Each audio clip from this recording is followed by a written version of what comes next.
Muito bem, como havíamos prometido e anunciado, estamos recebendo aqui nos estúdios do Bahia em Foco o Paulo Marcos, ele que é consultor de gestão e contador e representa a PMR Assessoria. E atendendo ao nosso convite, o Paulo gentilmente cedeu aqui um espaço, um pouco do seu tempo, para falar e tirar algumas dúvidas a respeito ainda do auxílio emergencial e alguns outros pontos, inclusive uma nova determinação que o Paulo vai falar daqui a pouquinho e que vai assustar muita gente, sem dúvida nenhuma, mas ele vai esclarecer para você ficar por dentro de tudo que vem acontecendo nesse sentido. Algumas pessoas sugeriram alguma pauta que eu vou passar para o Paulo e ele vai esclarecer para não deixar dúvida nenhuma a você, espectador aqui da Web TV Uai, o Bahia em Foco. Paulo, seja bem-vindo. Prazer ter você aqui conosco. Prazer meu estar aqui e com certeza são temas muito importantes, né? Socialmente, financeiramente, e a gente precisa de fato trazer essas novidades e deixar a sociedade bem esclarecida nesse momento para não criar alarde, mas ter uma consciência. Apesar que o auxílio ele não é um tema novo, ele já foi abordado por diversos canais, televisão, rádio, jornais, enfim. Mas ainda há muitas dúvidas da população, principalmente da população mais carente, população que tem pouco conhecimento de aplicativos, enfim, de internet. Ainda restam muitas dúvidas e por isso nós o convidamos aqui para solucionar essas dúvidas. Por exemplo, Paulo, me pediram aqui para esclarecer com você quem não fez o cadastro, né, até hoje, já que estamos aí em pleno pagamento da segunda parcela já. Perfeito. Mas quem não fez o cadastro até hoje, ainda tem tempo para fazer, ainda pode fazer esse cadastro? Ainda pode fazer sim, tá? Acessar os meios comuns pelo aplicativo da Caixa, pelo site da Caixa, tá? Tem tempo, essa pessoa enquadrando nas condições vai receber o seu auxílio. Muito bem, vai fazer a análise, vai ficar aquela sim, em análise, né? Aí a análise permanente não, né? Tem análise. Né? Agora, Paulo, quem não conseguiu aprovação ainda, na verdade essa pessoa que vai fazer o auxílio agora, ainda nessa primeira pergunta, sim, essa pessoa ela recebe as 3 parcelas programadas ou ela começa a receber a partir da segunda? Aliás, uma boa pergunta. Ela recebe, tendo direito, enquadrando as condições, retroativamente, desde a primeira parcela. Então ela receberia a primeira e a segunda parcela. Sim, quando a pessoa é autorizada, é deferido o pedido, é aceito o pedido, 5 dias úteis depois ela recebe o dinheiro. Muito bem. E a partir daí cai no cronograma normal. Agora, quem não conseguiu, né, ainda a sua aprovação, quem está lá em análise até hoje, já fez há um bom tempo, essa pessoa precisa refazer esse cadastro ou o jeito é aguardar mesmo? Sim, quem está em análise há muito tempo tem um bug do sistema, um problema no sistema, que ela tem que aguardar ou até tentar refazer. Mas normalmente tem que aguardar o indeferimento ou deferimento para refazer. E se ela enquadra, tem muita gente que tem condição, tem as condições de receber, se enquadram, mas foram indeferidos por algum erro no sistema. Ela tem esse tempo de justificar o que eles estão falando lá como um erro e refazer o pedido. Tá, e ainda, diferentemente da primeira pergunta que eu lhe fiz, se ainda dá tempo de fazer, né? Sim. A pessoa que fez o cadastro e foi aprovada depois do pagamento da primeira parcela, já que você disse que quem vai fazer agora pode receber retroativamente, sim, com certeza eu já vou até afirmar aqui, mas você vai confirmar para mim, essa pessoa que foi aprovada depois do pagamento da primeira parcela, ela tem direito também a receber essa primeira normalmente, né? Tem direito de receber a primeira, sim. Tá? Ela se enquadrando. Inclusive, há uma previsão ainda, de que o auxílio seja prorrogado até setembro. É uma previsão, não é uma afirmativa, mas já se fala em prorrogar até setembro pelas condições sociais e financeiras que estão acarretando até agora essa pandemia. Há um desejo do governo, né, de estender um pouco aí esse auxílio. Inclusive, eu até acompanhei também nas redes sociais, em sites, que haveria até, por parte do governo, um desejo de redução, né? Sim. Gradual desses valores. Quando foi lançada a ideia, né, a medida, o pensamento, o projeto eram de R$200. Aí, tramitando, foi a 600.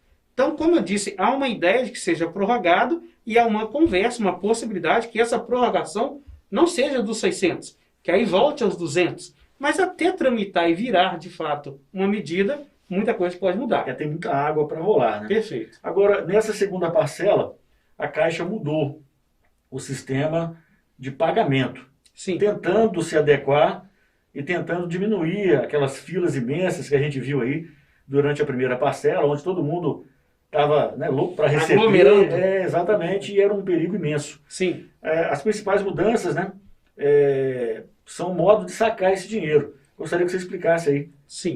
Como que é feito. Já estão sendo pagos, né, as parcelas já estão sendo pagas, Sim, sim. né, mas como que faz para retirar esse dinheiro e que dia, a partir de quando poderá ser retirado esse dinheiro? Existe um cronograma, o cronograma se mantém, né? O que aconteceu é, com a questão de... E também foi pontuada a primeira parcela. Muita gente estava, de fato, precisando, sem informação, sem condições, e foi ao banco. Né? Não tem como falar... mas também não tem como falar que ela deveria ficar lá esperando. Às vezes ela não tem nem assiduidade com a internet, não tem condição, né? Não tem apoio. Verdade. Né? Então, assim, o primeiro impacto foi muito negativo nesse sentido.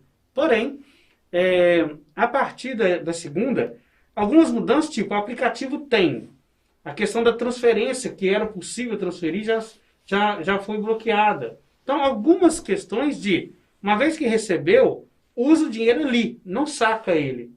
Porque para quem conseguiu o benefício, tinha que fazer o pedido em um aplicativo, ir a outro que o aplicativo tem, naquele outro ele podia, inclusive, transferir para outra conta para ir sacar. Entendi. Sendo que o próprio aplicativo tem como você pagar a conta nele. Só que a pessoa queria pegar o dinheiro e não pagar uma conta às vezes. Sim. Então, algumas mudanças técnicas que não influenciam, a pessoa vai receber. Ainda vai poder sacar normalmente esse dinheiro, mas após um prazo, né? E agora, acredito que depois desse tumulto de baixar um aplicativo, ficar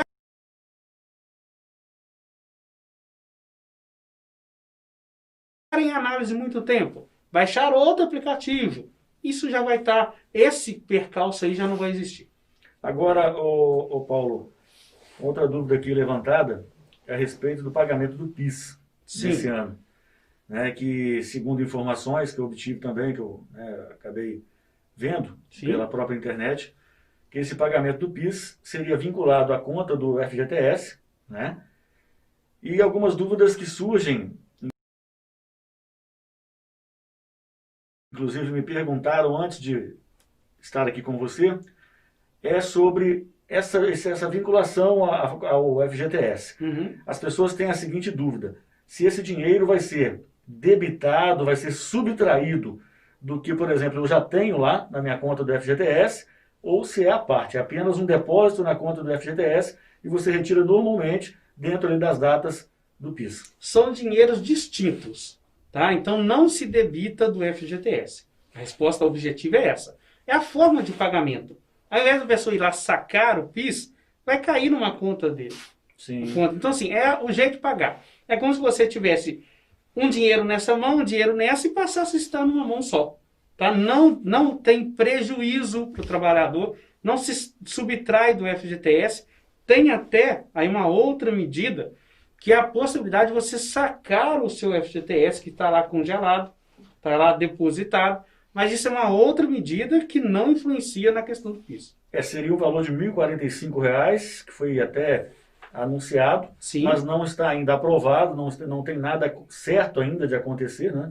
Na verdade, sim, ele está aprovado, mas não está em escala de pagamento. Ainda não há um calendário de Exatamente. E outra coisa, o importante desses 1.045 é que pode ser sacado por pessoas que estão trabalhando, que a conta do FGTS está sendo movimentada, e também pelas pessoas que estão com a conta paralisada. Tem gente que fica com ela parada 3 anos, sim, porque saiu, não pode sacar. Vão poder sacar neste momento, quando for liberado a escala. Mesmo aquela pessoa que não foi demitida, que pediu, né, demissão. A gente chama de conta inativa. Isso. Essas também podem. Para explicar assim mais popularmente, a pessoa que, por exemplo, pediu demissão e não foi demitida, né, que não tem direito ao saque do fundo de garantia. No momento da demissão. Isso, no momento da demissão, já que ela pediu a sua demissão, né, ela saiu da empresa, ela poderá sacar normalmente. Isso então é semelhante aquele primeiro saque de R$ 500 que foi feito. Sim, parecido, bem parecido. O saque aniversário continua ainda? Continua. Aí uma outra situação de você na hora, aí uma opção de você poder sacar no saque aniversário ou sacar no momento da demissão, no momento do desvínculo. Entendi. Então, se você optou, aí você vai por um ou por outro. Agora, o Paulo, o pessoal está aguardando, a gente anunciou aqui que há uma novidade, surgiu uma novidade aí que assustou muita gente durante essa semana aí. Quem ouviu ficou assustado, mas como é que vai acontecer isso? Porque foi anunciado que algumas pessoas que estão recebendo esses R$ 600 do auxílio emergencial terão que devolver esse dinheiro no ano que vem, em 2021. Explica isso pra gente aí. Tá, são duas situações. Primeiro, quem recebeu irregularmente, tá? Existem pessoas que mesmo trabalhando, carteira assinada, recebeu o dinheiro, estou falando dentro da lei, tá? Recebeu e não poderia ter recebido. Então, assim, tem pessoas que são empresários e receberam. Isso seria uma falha do sistema? Vamos chamar assim, um bug do sistema, falha, a pessoa recebeu. Ela fez a entrada, o governo pagou. Agora o governo está passando pente fino nesta falha para ver e cobrar, já falou que vai cobrar, e eu penso que deve cobrar, tá? Um primeiro momento, vai cobrar isso. Isso é uma situação, os pagamentos irregulares que aconteceram. O que está, de fato, alarmando aí teve uma mudança, está havendo uma mudança, uma modificação na lei, dizendo que quem em 2020 receber acima do valor de R$ 28.559,70 anual, porque é o limite do imposto de renda. Quem recebe imposto de renda até aí, quem recebe o valor até aí não precisa fazer imposto de renda. Então vai usar este valor para definir se a pessoa teria que receber, devolver ou não. Isso será isso em 2021. Vai uma peneira, com certeza. Popularmente, ao invés de ser um benefício, seria um empréstimo. A pessoa terá que devolver ele integralmente, no caso. Sim, aquilo que recebeu, que depois deveria que reaver. Maravilha. Algum outro assunto que eu não tenha abordado, que seria interessante, que você gostaria de repassar ao nosso telespectador?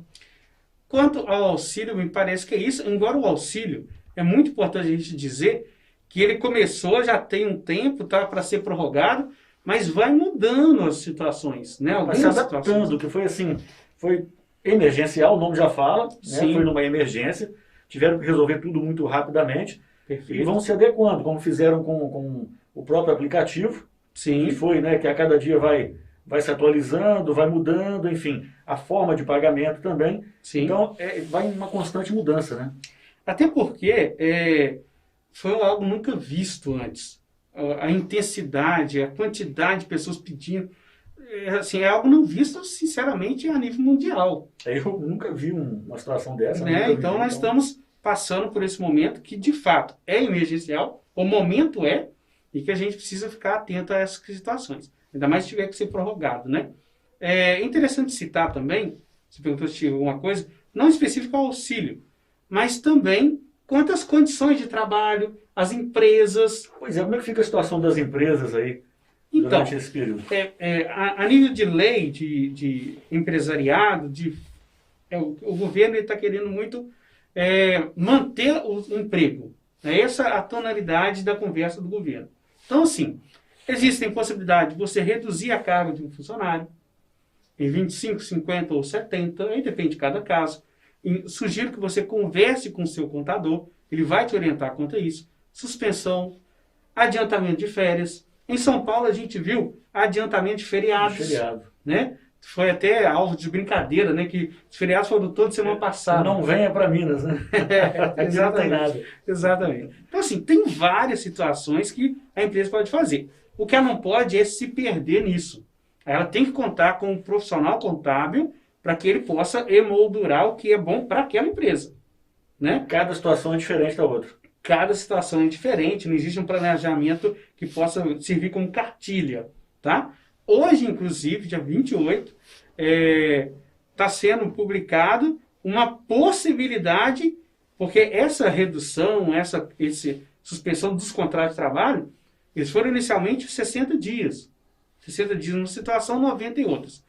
Há a possibilidade de estar sendo, agora, nesses dias, prorrogado por mais 60 e 90. Esse contrato que foi suspenso, por exemplo. Exatamente. A suspensão do trabalho, ela funciona de que forma? O governo, a empresa paga, o que eu entendi, o que eu sei, Sim. é que a empresa paga 30%, né, uma porcentagem, eu não sei se esse é realmente o número, Sim. e o governo pagaria o restante.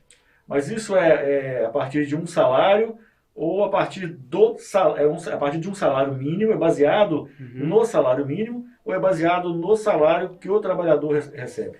Baseado no salário que o trabalhador recebe, mas tem uma escala.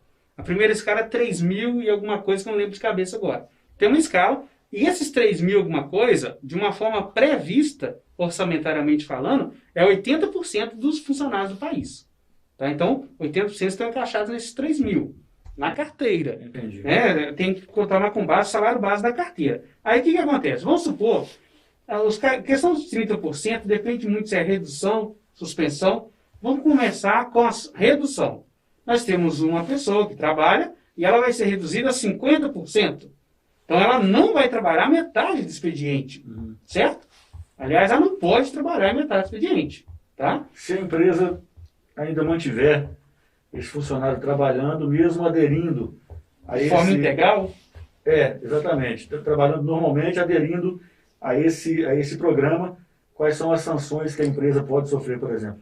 Aí nós estamos falando de uma fraude, né, que tem vários tipos de sanções. Depende se a empresa for pega fazendo isso, aí depende muito do enquadramento da sanção. Mas eu penso que nesse momento, se o governo está oferecendo alguma condição, eu acho que a gente também, aí um pensamento do Paulo Marcos, tá? Deveria colocar a mão na consciência, fazer a coisa certa, uma vez que você cobra do governo, tem que aderir de forma adequada. Né? Então, pensamento meu. O ideal para as empresas realmente estarem adequadas e saberem o que vão fazer, o rumo que vão tomar, seria, por exemplo, contratar uma assessoria. Sim, exatamente. Até porque tem algumas situações nessa. Pegando só para concluir o exemplo, alguém que trabalha o tempo todo e está 50%, né? Vamos supor que ela receba R$ 1.045, que é o salário mínimo, R$ 1.045. A empresa vai pagar 50%, ok? 525 alguma coisa. Vai pagar a metade, 50%. O governo vai ver em qual faixa que ela cai de seguro-desemprego e vai pagar 50% daquela faixa. Aí que está o X da questão. Não dá exatamente os 1.045 que ela recebia. Pode dar mais ou menos. Não, dá menos. Dá menos. Dá um pouco menos. Só que vamos pensar de forma financeira. Dá menos? Dá, mas ela está trabalhando 50%. A hora de trabalho dela aumenta. O valor no bolso diminui, mas a hora de trabalho aumenta. O salário hora, ele aumenta bastante, no caso. Aumenta. Então, assim, que às vezes a pessoa fala do jeito e você falou certinho. Mas fala assim, metade da empresa, metade do governo. Não é metade do governo. É quase metade do governo. Um percentual, né? Bem próximo, não é muito longe não. Mas aí o contador, a assessoria, vai fazer essa conta e te mostrar antes que você adeira, faça adesão, para que não crie essa expectativa e essa situação junto com o funcionário.